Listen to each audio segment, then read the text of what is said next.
There can be no coexistence with this violence. There can be no tolerating it, no accepting it, no excusing it, and no ignoring it. Every time a terrorist murders an innocent person and falsely invokes the name of God, it should be an insult to every person of faith. Terrorists do not worship God. They worship death.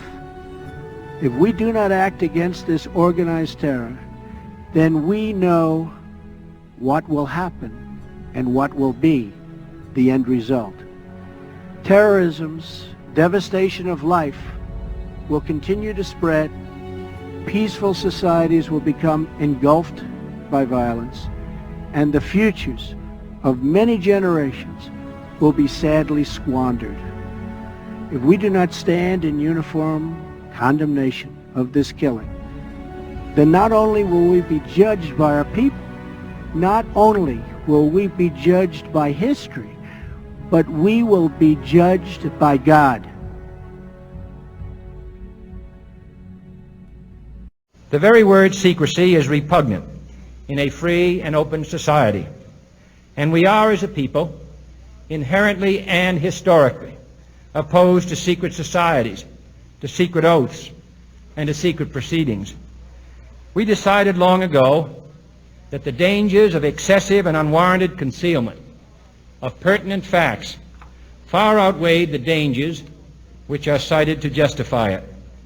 Even today, there is little value in opposing the threat of a closed society by imitating its arbitrary restrictions. Even today, there is little value in ensuring the survival of our nation if our traditions do not survive with it. And there is very grave danger that an announced need for increased security will be seized upon by those anxious to expand its meaning to the very limits of official censorship and concealment. That I do not intend to permit to the extent that it's in my control. And no official of my administration, whether his rank is high or low, civilian or military, should interpret my words here tonight as an excuse to censor the news, to stifle dissent, to cover up our mistakes, or to withhold from the press and the public the facts they deserve to know. For we are opposed around the world by a monolithic and ruthless conspiracy that relies primarily on covert means for expanding its sphere of influence, on infiltration instead of invasion, on subversion instead of elections, on intimidation instead of free choice, on guerrillas by night instead of armies by day. It is a system which has conscripted vast human and material resources into the building of a tightly knit, highly efficient machine that combines military, diplomatic, intelligence, economic, scientific, and political operations. Its preparations are concealed, not published. Its mistakes are buried, not headlined. Its dissenters are silenced, not praised. No expenditure is questioned, no rumor is printed, no secret is revealed. No president should fear public scrutiny of his program, for from that scrutiny comes understanding, and from that understanding comes support or opposition, and both are necessary. I am not asking your newspapers to support an administration, but I am asking your help in the tremendous task of informing and alerting the American people. For I have complete confidence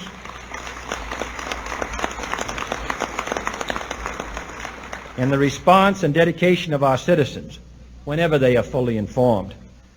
I not only could not stifle controversy among your readers, I welcome it. This administration intends to be candid about its errors. For as a wise man once said, an error doesn't become a mistake until you refuse to correct it. We intend to accept full responsibility for our errors, and we expect you to point them out when we miss them. Without debate, without criticism, no administration and no country can succeed, and no republic can survive. That is why the Athenian lawmaker Solon decreed it a crime for any citizen to shrink from controversy. And that is why our press was protected by the First Amendment, the only business in America specifically protected by the Constitution, not primarily to amuse and entertain, not to emphasize the trivial and the sentimental, not to simply give the public what it wants, but to inform, to arouse, to reflect, to state our dangers and our opportunities, to indicate our crises and our choices, to lead, mold, educate, and sometimes even anger public opinion.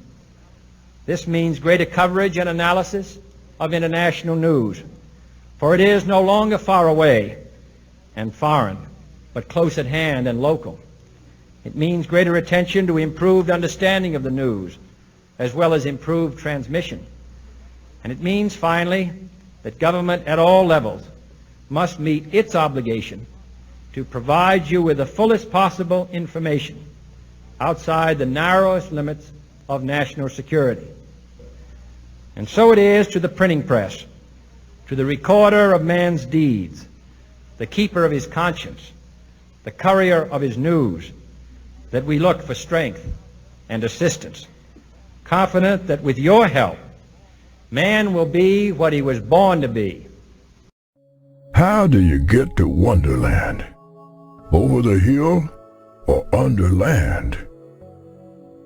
We, the people of the United States, in order to form a more perfect union, establish justice, ensure domestic tranquility, provide for the common defense, promote the general welfare, and secure the blessings of liberty to ourselves and our posterity, do ordain and establish this Constitution for the United States of America.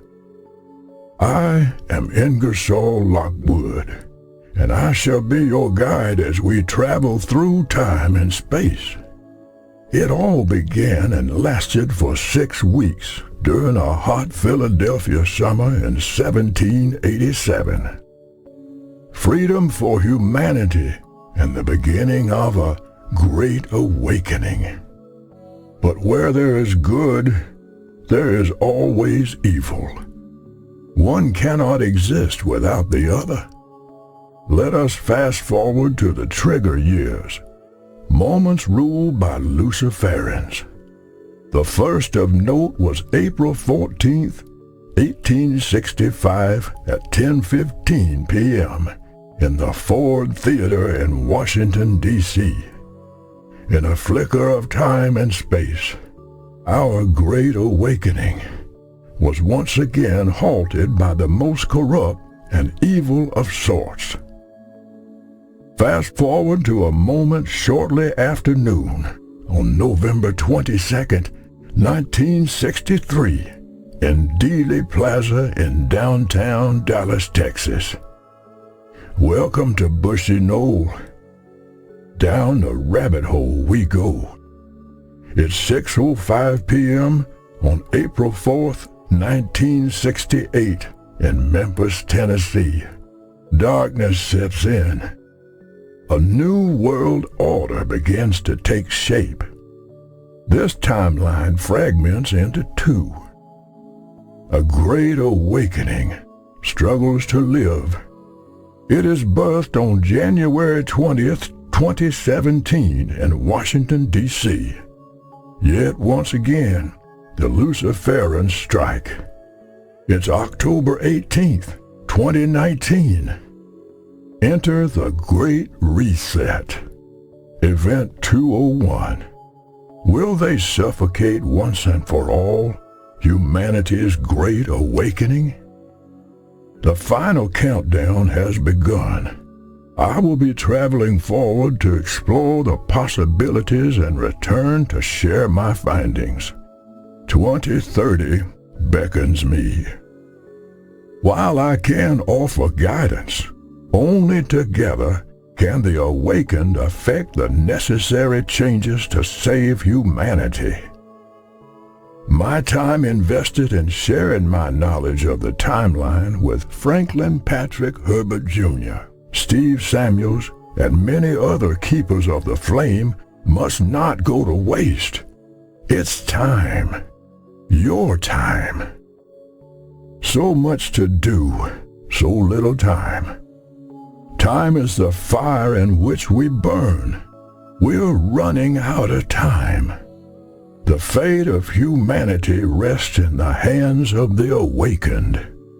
The sleeper must awaken. Our movement is about replacing a failed and corrupt political establishment with a new government controlled by you, the American people.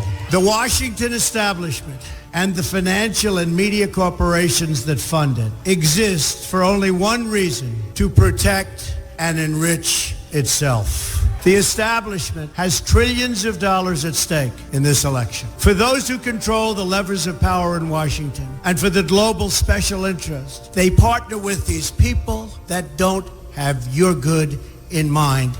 Our campaign represents a true existential threat like they haven't seen before. This is not simply another four-year election. This is a crossroads in the history of our civilization that will determine whether or not we, the people, reclaim control over our government. The political establishment that is trying to stop us is the same group responsible for our disastrous trade deals, massive illegal immigration, and economic and foreign policies that have bled our country dry. The political establishment has brought about the destruction of our factories and our jobs as they flee to Mexico, China, and other countries all around the world. It's a global power structure that is responsible for the economic decisions that have robbed our working class, stripped our country of its wealth, and put that money into the pockets of a handful of large corporations and political entities. This is a struggle for the survival of our nation, and this will be our last chance to save it. This election will determine whether we're a free nation or whether we have only the illusion of democracy, but are in fact controlled by a small handful of global special interests rigging the system, and our system is rigged. This is reality. You know it, they know it, I know it, and pretty much the whole world knows it. The Clinton machine is at the center of this power structure. We've seen this firsthand in the WikiLeaks documents, in which Hillary Clinton meets in secret with international banks to plot the destruction of U.S. sovereignty in order to enrich these global financial powers, her special interest friends, and her donors. Honestly, she should be locked up. The most powerful weapon deployed by the Clintons is the corporate media, the press. Let's be clear on one thing. The corporate media in our country is no longer involved in journalism. They're a political special interest, no different than any lobbyist or other financial entity with a total political agenda, and the agenda is not for you, it's for themselves. Anyone who challenges their control is deemed a sexist, a racist, a xenophobe.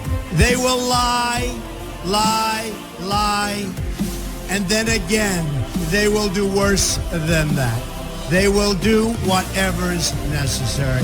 The Clintons are criminals, remember that. This is well documented, and the establishment that protects them has engaged in a massive cover-up of widespread criminal activity at the State Department and the Clinton Foundation in order to keep the Clintons in power.